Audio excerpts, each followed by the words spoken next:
Hello and welcome back to another episode of the DIYGuy.net.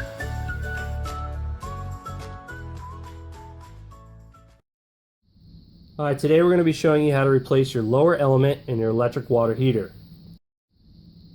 So this is a 30 gallon, 220 to 240 volt water heater.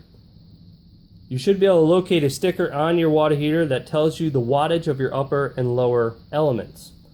This one calls for a 3500 watt element. The 40 gallons usually call for a 4500 watt. It's a little longer, and that's why it won't fit in a 30 gallon heater, as the dimensions are different.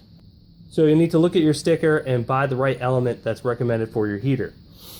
Alright, so next we're going to go ahead to the breaker panel and shut the breaker off labeled hot water heater. Then we're going to go ahead and remove this upper inspection cover and test the top two leads to ensure the power is off before we go down to the bottom part and start taking stuff apart to replace the element.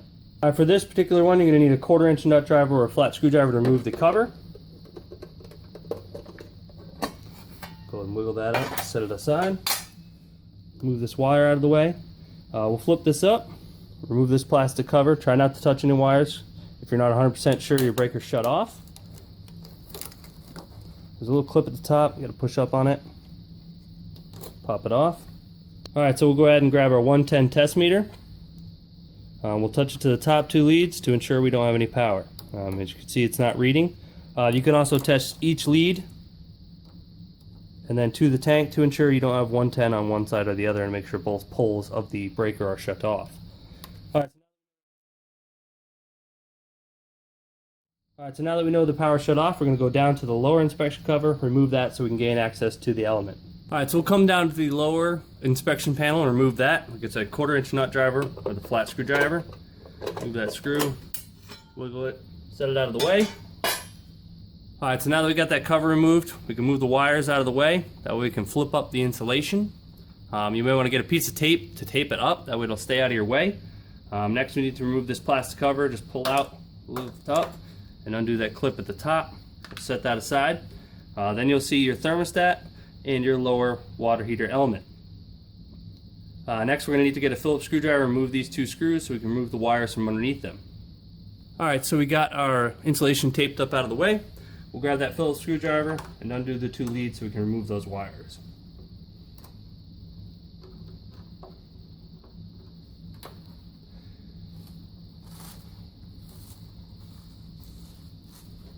Alright, so we're almost ready to remove the lower element. There's two different ways we can do it.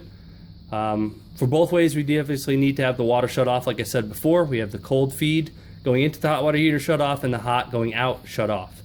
The first easiest way, probably for most viewers, is to actually drain the whole entire hot water heater. So hook a garden hose to that, run it outside, open the pressure relief valve and let it all drain out.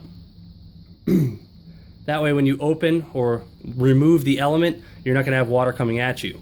Alright, so the second way, the way we mostly do it just because it's quick and easy and we're working in unfinished basements with a drain, is to open the pressure relief valve, drain off the top of the tank, and then what that's going to do when we open or remove the element is going to create suction. So air is going to want to go in as water's coming out. It's not going to be full force, so we can quickly change the element. The only problem with this one is you need to make sure that your old gasket stays on your old element when you remove it before you put the new one in. You don't want to stack your gaskets or have two washers in your tank with your new element. It's going to create a leak. So when you rip that out, you need to make sure your old gasket stays with the element. If it stays on the tank, you need to pop it out with your finger, which will take a little bit more time and you get a little bit more water on the ground. So that's our method. We go real quick, make sure the gasket's on the old element, and then slide the new one in and seal it up. Alright, so we already drained the top of the tank. You can either use channel locks or an 1.5 inch socket. We have an 1.5 inch socket, so we're going to use a socket. We'll start unthreading the thing, get it loose. We can go by hand and then hold pressure on it and get it out. Alright, so we'll grab our socket, we'll crack it loose, and then we'll thread it out by hand by pushing in on it to keep the seal until we're ready to pull it out and put the new one in.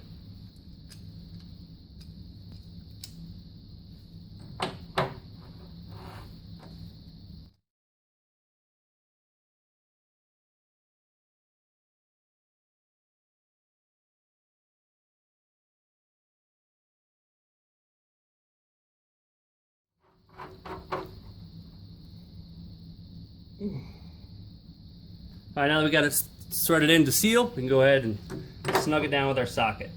Doesn't need to be super tight because it's a brand new gasket. Alright, so now that we got that snug down and it's not leaking, I'm going to go ahead and show you the old water heater element. As you can see, the mineral buildup all over it. But what causes them to fail is the mineral buildup right here at the start. The power goes in and out, and it just kind of arcs or jumps across the mineral buildup, and it doesn't go through the element producing the heat to heat the water.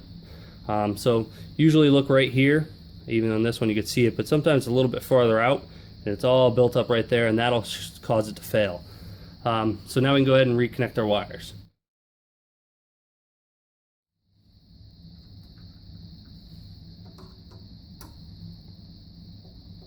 Want to make sure they're good and tight.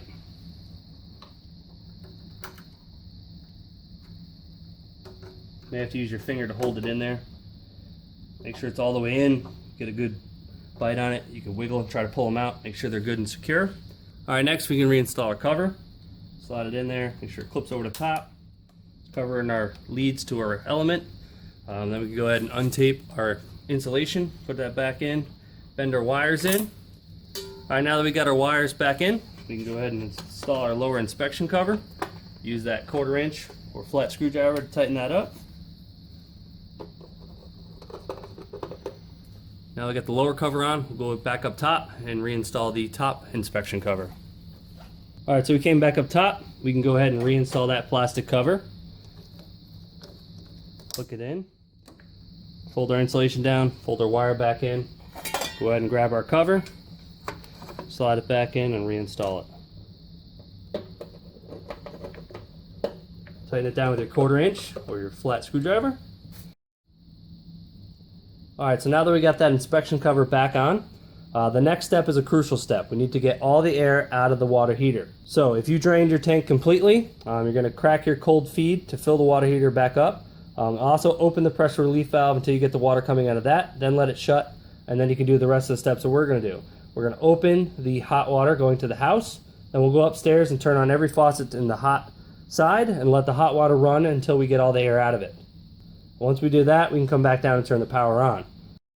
If we were to turn the power on right now with the upper element in the air, we risk damaging that or our thermostats. We want to make sure we get all the air out of the system. Alright, so we ran the faucets for 2 to 3 minutes, got all the air out. We can go ahead and turn the breaker back on. So with the breaker back on, that's it. We showed you how to replace your lower element in your water heater to fix the problem of running out of hot water. If you have a problem with your overheating or going off on reset, you may need to replace the thermostats. So you can click right here, and we'll show you how to fix that. Don't forget to click the link in the description, which will take you to our website for a full write-up. You can also click that subscribe button in the middle. On the right, we have a recommended video just for you. And on the left, you'll find our recent upload. Thanks for watching another episode of the DIYguy.net.